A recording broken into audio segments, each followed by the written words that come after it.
मोदी जी 18 घंटे काम करते हैं, मैं हाथ जोड़ती हूँ, मत करो 18 घंटे। अगर तुमने एक आध घंटा और बढ़ाया पूरा भारत भुखमरी का शिकार हो जाएगा। 8 घंटे काम कर लो, शायद लोगों को खाना मिलना शुरू हो जाए। हाँ, डंगा बज रहा है, भुखमरी में बज रहा है। करते थे, आज पाकिस्तान हमसे आगे चला गया। हम भुखमरी में पाकिस्तान से भी 2 हाथ आगे हो गए। हमारा मुकाबला तालिबान के साथ चल रहा है, कुछ दिन बाद तालिबान ही जीत जाएंगे, हम अफगानिस्तान से ही पीछे हो जाएंगे। तो जिसको आप विश्व गुरु बनाने चले थे, भूखमंगा देश बना दिया। क्योंकि मोदी जी ने खुद कहा था, अगर मैंने 100 दिन में अपना वादा ना पूरा करा, मुझे फांसी पे चढ़ा देना। तो मोदी जी की तीसरी वर्षी होती है, अगर सही मायने में मोदी जी वाकई ईमानदार होते। ना 15 लाख दिए, ना 2 करोड़ जॉब दी, ना कुछ ही नहीं दिया। किसानों की आय दुगनी नहीं करी, महिलाओं को सुरक्षा नहीं दी। हमेशा हुआ बलात्कार के सम्मान में बीजेपी हमेशा मैदान में रही। बिल्किस बानो हो, चाहे दूसरा हो, चाहे हाथरस कांड हो, संगीत सोमी, उनके ऊपर जो कंपनसेशन लगा, स्विट्जरलैंड का बैंक हिल गया, कपकपा गया। कितना लगा जुर्माना? मात्र 800 रुपए। 1 लाख वाले मामले में मात्र 800 रुपए का जुर्माना लगा। 800 रुपए में तो सही से जूता भी नहीं आता। 800 रुपए का जुर्माना करके आप किसको शर्मसार कर रहे हैं? यानी कुछ भी मार दो, किसी को पीट दो, मुसलमानों को गाली दे दो, मुसलमानों की महिलाओं के साथ बलात्कार कर दो, 700-800 रुपए का कंपनसेशन दो और बाहर आ जाओ। केजरीवाल साहब वही हैं जो ये कहते हैं, हर बात पर कहते हैं पुलिस मेरे हाथ में नहीं है, लेकिन जब किसी मुसलमान पर FIR करानी होती है, सबसे पहले बढ़ चढ़कर ये हिस्सा लेते हैं। उसका उदाहरण आपको याद होगा, मरकजी निजामुद्दीन। तो बीजेपी एक ऐसी पार्टी है जो धर्म की अफीम चटा रही है कि नहीं, बस राम के मंदिर में घंटा बजाएंगे, मुसलमानों का पेच टाइट करेंगे, मुल्लों को गर्दन से पकड़ लेंगे, टोपी नहीं ओढ़ने देंगे, नमाज नहीं पढ़ने देंगे। लेकिन पेट खाना मांगता है। भारत की जनता को पता चल गया कि घंटे बजा के कुछ नहीं होना का, राम मंदिर से कुछ नहीं होना का। पेट को खाना चाहिए और युवा को रोजगार चाहिए, महिला को सम्मान चाहिए। तो इन तमाम चीजों को जो नैरेटिव सेट हुआ, वो तमाम का तमाम जो इन्हें कांग्रेस ने यात्रा शुरू करी, वो बीजेपी बहुत ज्यादा परेशान है। अब ये सारा भ्रम पैदा करे, गुजरात में हम आ रहे हैं, वहां पर ये आ रहा है, आ कहीं नहीं रहे, झंडू बाम आ रहा है। देश की राजधानी का एक सांसद, देश की राजधानी में लाखों लोगों के, हजारों लोगों के बीच में प्रवेश वर्मा मुसलमानों के बॉयकॉट और मतलब पूरी तरह से बहिष्कार की बात करता है।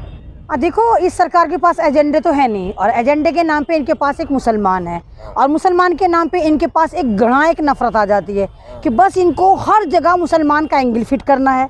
तो ये सारी की सारी वही हरकतें हैं। अगर आप देखिए, जिस तरह मुसलमानों को टारगेट करा जा रहा है, अगर इन चीज़ों पर पहले ही कंट्रोल कर लिया जाता तो शायद आज ये नौबत ना आती कि रूलिंग पार्टी का सांसद दिल्ली में खड़े होकर बारिश में छतरियां लगाकर ये कह रहा होता कि मुसलमानों का बाइकआउट करो, मुसलमानों की उंगलियां काटो, इनके साथ ये करो। तो ये कहीं ना कहीं जो फेलियर है सेंट्रल गवर्नमेंट के साथ साथ दिल्ली सरकार का भी फेलियर है। क्या आप बताइए, स्टेट तो केजरीवाल साहब की है, अगर केजरीवाल साहब की सरकार के अंदर या उनकी स्टेट के अंदर ऐसे नफरती चिंटू है जो पार्लियामेंट में तो नफरतें बखेरते हैं, वो पब्लिकली आके मुसलमानों को काटने की बात करते हैं, तो इससे ज़्यादा चिंता का विषय हो ही नहीं सकता। ये केजरीवाल साहब वही हैं जो ये कहते हैं, हर बात पर कहते हैं पुलिस मेरे हाथ में नहीं है, लेकिन जब किसी मुसलमान पर FIR करानी होती है, सबसे पहले बढ़ चढ़कर ये हिस्सा लेते हैं। उसका उदाहरण आपको याद होगा, मरकजी निजामुद्दीन।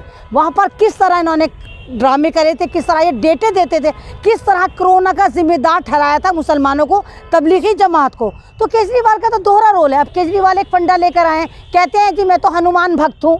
तो आपसे किसने पूछा, किसने कहा कि आप हनुमान भक्त नहीं है? किसने पूछा? कहते भाई देवी देवताओं का अपमान बर्दाश्त नहीं करा जाएगा। तो भाई कौन कर रहा है देवी देवताओं का अपमान? यानी आप भी उसी एजेंडे पे चल रहे हैं। और मेरी बात कहीं सच हो गई, 3 साल पहले मैंने कहा था कि केजरीवाल साहब RSS का छोटा रिचार्ज है और पढ़ा लिखा रिचार्ज है। वही एजेंडे पे ही आ गए जिसपे बीजेपी चल रही है। वही धर्म की राजनीति कर रहे हैं, वही धर्म की अफीम चटा रहे हैं कि हम ये भक्त हैं, हम वो भक्त हैं। केजरीवाल साहब आप दिल्ली में हैं, वैसे तो आप कहते हैं कि भाई उत्तर प्रदेश से हमारा मतलब नहीं, गुजरात से हमारा मतलब नहीं। अभी आप तमाम लोगों को पता होगा, बिल्किस बानो एक ऐसी औरत जिसको गुजरात दंगों में जब मात्र 19 साल की वो एक लड़की थी, उसके साथ सामूहिक बलात्कार करा जाता है, और सामूहिक बलात्कार के साथ उसकी फैमिली के 14 मेंबर्स को मार दिया जाता है, और सबसे माइनर बच्चा जो उसकी गोद से नोची जाती है, एक 3 साल की बच्ची जिसको पटक के उसकी आंखों के सामने मार दिया जाता है। उसके कातिल अभी आज़ादी के अमृत महोत्सव के दिन आज़ाद कर दिए जाते हैं, और कहा जाता है ये संस्कारी हैं। ना मालूम कौन सी डेफिनेशन है। केजरीवाल साहब आप तो गए हैं, आप तो गुजरात जीतने गए हैं, आपके मुंह में ज़बान नहीं है, आपने वहाँ बिल्किस का जिक्र नहीं करा, क्योंकि आपको पता है आप बिल्किस का जिक्र करेंगे तो हनुमान जो आपके दिल में है वो बाहर निकल कर आ जाएंगे, कह देंगे नहीं मैं यहाँ नहीं बसता, यहाँ तो इंसानियत बसती है। आप यही दिखा रहे हैं कि आपके देवी देवता नहीं चाहते कि आप इंसानियत की बात करें। अरे बिल्किस बानो गुजरात की थी, बेशक गुजरात में मुसलमानों के 5% वोट हैं, तो लेकिन क्या गुजरात का मुसलमान मुसलमान नहीं है? क्या बिल्किस बानो भारत की बेटी नहीं है? क्या बिल्किस बानो के हथियारों को, कातिलों को, रेपिस्टों को आप संस्कारी कह के रिलीज़ कर सकते हैं? तो ये बहुत से सवाल हैं जिनका जवाब जनता खोजना चाहती है और हम खोजना चाहते हैं और डिसाइड करना चाहते हैं कि केजरीवाल साहब आया आप हैं कौन? आप आरएसएस के प्रमुख के रिश्तेदार हैं या आप वाकई दिल्ली के चीफ मिनिस्टर हैं? हम नहीं समझ पा रहे आप क्या हैं। लेकिन लगातार सवाल खड़ा हो रहा है कि केजरीवाल चुप्पी साधे हुए हैं। चाहे तबलीगी जमात के मामले पे तो उन्होंने एफआईआर दर्ज कराया था, जंतर मंतर पे नारे लगते हो, फिर उसके बाद और जो भी तमाम मुद्दे हैं, जंतर मंतर पे मुल्ले काटे जाएंगे, राम नाम चिल्लाएंगे, परवेज वर्मा अब अभी बोले नहीं आप ये देखो जो बंदा अपने पार्टी के काउंसलर की रक्षा नहीं कर सकता वो दिल्ली की रक्षा करेगा। आपको सबको याद तो होगा ताहिर हुसैन जो अपनी ज़िंदगी बचाने के लिए चीख रहा था, चिल्ला रहा था, दिल्ली दंगों में छत पे चढ़ा हुआ था और बाद में 4 दिन बाद उसकी छत पे बाकायदा पत्थर रख दिए जाते हैं और पत्थर करके ऐसा कहा जाता है मानो हिरोशिमा नागासाकी के बाद जो तीसरा बम था वो उसी की छत पर पाया गया। तो जो बंदा अपने पार्टी को प्रोटेक्ट नहीं कर सकता, अपने एमएलएस को, अपने काउंसलर को नहीं कर सकता, वो दिल्ली की जनता को करेगा। और अभी आप देखिए जिस तरह नफरत की पूरी राजनीति चल रही है और अभी देखिए आप इनके ऊपर अभी संगीत सोमी उनके ऊपर जो कंपनसेशन लगा, स्विट्जरलैंड का बैंक हिल गया, कपकपा गया। कितना लगा जुर्माना? मात्र 800 रुपये। यानी दिल्ली दंगों में जो दोषी पाया जा रहा है अखलाक वाले मामले में मात्र 800 रुपये का जुर्माना लगा। 800 रुपये में तो सही से जूता भी नहीं आता। मैं जूता खरीदने जाती हूँ 1,500-2,000 रुपये का जूता लेकर आती हूँ, तो 800 रुपये का जुर्माना करके आप किसको शर्मसार कर रहे हैं? यानी कुछ भी मार दो, किसी को पीट दो, मुसलमानों को गाली दे दो, मुसलमानों की महिलाओं के साथ बलात्कार कर दो, 700-800 रुपये का कंपनसेशन दो और बाहर आ जाओ। आप देखिए इनकी नफरतों को असर कितना हुआ। कल फ्राइडे वाले दिन गुड़गांव में 200 भगवा चिंटुओं ने मस्जिद पर हमला कर दिया, कोई कार्रवाई नहीं। अभी देखिए 15-20 दिन पहले कर्नाटक की एक कदीम मस्जिद जो कदीम थी वहाँ पर भगवा चिंटू आरएसएस की नाजायज़ औलादें जाते हैं, ताला तोड़ते हैं, अंदर पेशाब करते हैं, बेहुरमती करते हैं, पूजा करते हैं, लेकिन इनकी सरकार पे कोई फ़र्क नहीं पड़ता। तो किनकी नाक के नीचे हो रहा था? वैसे तो हर घर में सीसीटीवी है और अभी किसी मुल्ला को पकड़ना हो एड़ी चोटी का जोर लगा देंगे अभी मुसलमान के। मोदी जी हमारी सुनो, हमारे पे जुल्म आ रहा है, चलो भाई एफआईआर काटो, उसको जेल में डालो, यूएपीए लगाओ। तो क्यों भारत में मुसलमानों के साथ आप ये जेनोसाइड क्यों करना चाहते हैं? किस वजह से? मैडम देश में तो चलो थोड़ी बहुत समस्याएं होती हैं, विदेशों में तो डंका बज रहा है ना भारत का। किस बात में डंका बज रहा है? आपको पता ही है मैडम, विदेशों में डंका बज हाँ रहा है। डंका बज रहा है, भूखमरी में बज रहा है। हम जो पाकिस्तान करते थे, आज पाकिस्तान हमसे आगे चला गया। हम भूखमरी में पाकिस्तान से भी 2 हाथ आगे हो गए। हमारा मुकाबला तालिबान के साथ चल रहा है, कुछ दिन बाद तालिबान ही जीत जाएंगे, हम अफगानिस्तान से ही पीछे हो जाएंगे। तो जिसको आप विश्व गुरु बनाने चले थे, भूखमंगा देश बना दिया। मोदी जी 18 घंटे काम करते हैं, मैं हाथ जोड़ती हूँ मत करो 18 घंटे। अगर तुमने 1-8 घंटा और बढ़ाया पूरा भारत भूखमरी का शिकार हो जाएगा। 8 घंटे काम कर लो, शायद लोगों को खाना मिलना शुरू हो जाए। लगातार जो बात तो आ रही है अरविंद केजरीवाल पे कि अरविंद केजरीवाल भी हिंदुत्व के नाव पे सवार हो गए हैं। गुजरात में जाते हैं वो कहते हैं कि मुझसे एक बुरी माँ मिली थी, उन्होंने कहा कि भाई मैंने कहा कि अयोध्या में राम जी का दर्शन कराएंगे। वो तीर्थ यात्रा पर बुजुर्गों को लेकर जाते नहीं तो ये नहीं खरबूजे को देख के खरबूजा रंग बदलता है। उन्होंने देखा कि बीजेपी ने करा धरा कुछ नहीं है, इन्होंने सोशल मीडिया पर खाली हिंदुत्व की अफीम चटाई। हम यहाँ मंदिर बनाएंगे, हम वहाँ मंदिर बनाएंगे, यहाँ मुल्ले काटेंगे, यहाँ हिजाब नोचेंगे, हम यहाँ मुसलमानों को मारेंगे। तो केजरीवाल ने सोचा कि मैं पागल हूँ। अब देखिए जिसने दिल्ली से सब्सिडी वापस ले ली, ना 200 यूनिट किसी को मिलेंगे, ना पानी फ्री मिलेगा, अब सबसे वापस ले लिया। तो इनको लगा सबसे अच्छा एजेंडा वही तो इनके गुरुजी कर रहे हैं, जो पहले वाले पुराने बासमती चावल हैं नागपुर के मोदी जी। तो इनको लगा कि मुझे भी करना चाहिए, तो ये भी हिंदुत्व के रथ पे सवार हो गए। तो इनमें आपस में चल रहा है कि कौन ज़्यादा हिंदुत्व को प्रमोट करे और कौन ज़्यादा मुल्लों की ऐसी तैसी मारे। अच्छा, तो मतलब क्या वो समझ चुके हैं कि मुसलमान लाचार, बेबस और मजबूर हो चुका है? नहीं तो वो उनको पता है कि भारत की राजनीति में मुसलमान एक चुग्गा है, मुसलमान एक ऐसी हैंडीकैप कम्युनिटी है। जब इलेक्शन होती है सारी पार्टियां लल्ला बना के झुलाने आ जाती हैं और जब इलेक्शन हो जाता है फिर छोड़ देती है रेंगने के लिए।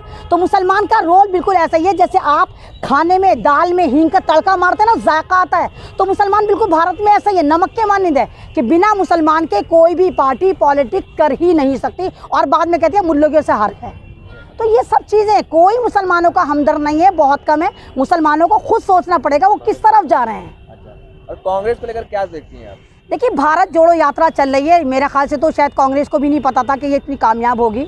और मैं लगातार कहती भी चली आ रही हूँ कि कांग्रेस में दो ही लोग जब मेहनत करते हैं तो कांग्रेस में करंट आ जाता है, या तो प्रियंका गांधी करें चाहे वो राहुल गांधी करें। अब राहुल गांधी जिस तरह चल रहे हैं और 1000 किलोमीटर वो चल चुका है, एक रॉयल फैमिली से जा रहा है और पैदल चल रहा है। तो पैदल चलने के बाद इतना तो हुआ, क्योंकि आप ये देखिए जिस एक पार्टी ने भारत के ऊपर 75 साल रूल करा हो, बेशक जनता नाराज थी लेकिन अब कांग्रेस के साथ हो रहे हैं और इंसान पिछले को ही रोता है। तो कांग्रेस की मकबूलियत में बहुत ज़्यादा इजाफा हो रहा है, लोग जुड़ रहे हैं। साउथ में कांग्रेस का बोलबाला है, कई हजार संगठन, आप यकीन करेंगे कई हजार संगठन साउथ के राहुल गांधी को समर्थक दे चुके हैं। अभी देखिए 40 दिन नहीं हुए, अभी चिल्ला नहीं हुआ, अभी ये यात्रा 145 दिन की है। और अभी आप देखिए कि बीजेपी के पेट में उड़द चावल पक रहे हैं। केजरीवाल परेशान है, मैं क्या करूं, ये भी उल्टी सीधी यात्राओं का अनाउंसमेंट कर रहे हैं। और अभी ये लग रहा है कि यात्रा और बढ़ेगी और इसको वसी करेंगे। तो मुझे तो कहीं ना कहीं लगता है कि कहीं ना कहीं सन 2024 में कांग्रेस जो है वो बैक करती नजर आ रही है और जनता जो कांग्रेस से नाराज थी वो कांग्रेस के साथ समर्थन करती नजर आ रही है। क्यों ऐसा क्यों लग रहा है? क्या ये तो कहते भाई कांग्रेस नहीं, देखिए भाई आप ये देखिए ना, मोदी जी ने डिजिटल पे करा सब कुछ, कांग्रेस डिजिटल से दूर थी। आप सन 2014 से पहले देखिए मोदी जी आपको डिजिटल पे चाय पिला रहे थे। देखिए मैंने 140 करोड़ लोगों से मालूम करा किसी ने मोदी जी की चाय नहीं पी थी। मोदी जी आपको 2 करोड़ रोजगार दे रहे थे, 15 लाख आपके अकाउंट में आ रहे थे और ये कहते 100 दिन के अंदर वादा ना पूरा हुआ तो मुझे चौराहे पे फांसी चढ़ा देना। हालांकि इस वक्त तो मोदी जी के हम तीसरी बरसी बना रहे होते फांसी की, क्योंकि मोदी जी ने खुद कहा था अगर मैंने 100 दिन में अपना वादा ना पूरा करा मुझे फांसी पे चढ़ा देना। तो मोदी जी की तीसरी बरसी होती है, अगर सही मायने में मोदी जी बाकी ईमानदार होते तो भारत तीसरी बरसी बना रहा होता। ना 15 लाख दिए, ना 2 करोड़ जॉब दी, ना कुछ ही नहीं दिया, किसानों की आय दुगनी नहीं करी, महिलाओं को सुरक्षा नहीं दी। हमेशा हुआ बलात्कार के सम्मान में बीजेपी हमेशा मैदान में रही। बिल्किस बानो हो चाहे दूसरा हो, चाहे हाथरस कांड हो, जहाँ जहाँ महिलाओं के साथ बेइज्जती हो। अभी आपने देखा उत्तराखंड में, आपने देखा अंकिता वो रिसेप्शनिस्ट थी किसके घर में, बीजेपी के बहुत बड़े नेता के घर में, उसको देह परिवार में कर दिया। जब उसने मना कर दिया तो उसको जान से मार के फेंक दिया। तो बीजेपी एक ऐसी पार्टी है जो हर तरह से कैप्चर कर रही है और जो बेवकूफ़ मेरे सीधे साधे भोले वाले हिंदू हैं उनको धर्म की अफीम चटा रही है कि नहीं बस राम के मंदिर में घंटा बजाएंगे, मुसलमानों का पेच टाइट करेंगे, मुल्लों को गर्दन से पकड़ लेंगे, टोपी नहीं ओढ़ने देंगे, नमाज नहीं पढ़ने देंगे। लेकिन पेट खाना मांगता है। भारत की जनता को पता चल गया कि घंटे बजा के कुछ नहीं होना का, राम मंदिर से कुछ नहीं होना का, काशी से कुछ नहीं होना का। पेट को खाना चाहिए और युवा को रोजगार चाहिए, महिला को सम्मान चाहिए और पत्रकार को इज्जत चाहिए। तो इन तमाम चीज़ों को जो एक नैरेटिव सेट हुआ वो तमाम का तमाम जो इन्हें कांग्रेस ने यात्रा शुरू करी वो तमाम पॉजिटिव रिजल्ट आने शुरू होगा। और अब बीजेपी बहुत ज़्यादा परेशान है। अब ये सारा भ्रम पैदा करे, गुजरात में हम आ रहे हैं, वहाँ पर ये आ रहा है, आ कहीं नहीं रहा, झंडू बाम आ रहा है।